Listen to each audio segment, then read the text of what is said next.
Uh, so, uh, the first, I think, responsibility slash duty I think we have is there's been a lot of conversation about whether we should, grade students or, how we go about segueing to online teaching, what conditions we should, if we do segue to online teaching, what that should look like.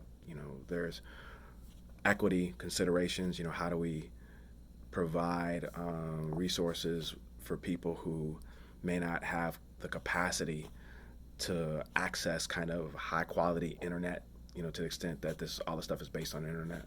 And those questions are really critically important. But I think layered into that, the question we're faced with now is this question I was faced with on September 13th of 2001.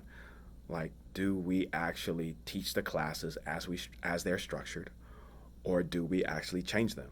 And I would suggest that our responsibility in this moment is to actually change them, is to do what we can to transition our classes to classes that actually are about teaching through this moment. And then more broadly, teaching and developing a sense of citizenship appropriate for this moment.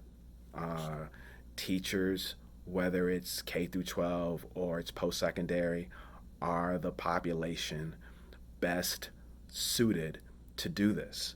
And I think this is what we can do. And I think that there's a way to do this easily and easily meet the prerequisites of our classes. Like if I was teaching racial politics and in the American context, I mean, it's fairly easy to segue into kind of a conversation about racialization. There's a broad literature about how diseases have historically been connected to racial populations.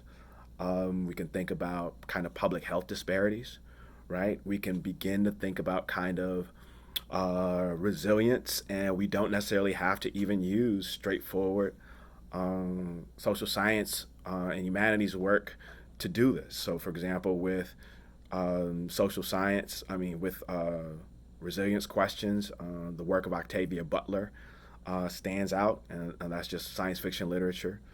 Resilience questions, the work of Adrienne Marie Brown, her emergent strategy.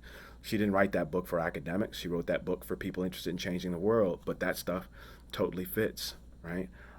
So I think the for me, that's not a question. Again, I think that's a responsibility and a duty. And given that what we're facing is a world-altering event that really requires creating a new global citizen or inculcating the values of a new global citizenship, I think the sooner we can segue into that, the better. So that's the first thing that I think we can do.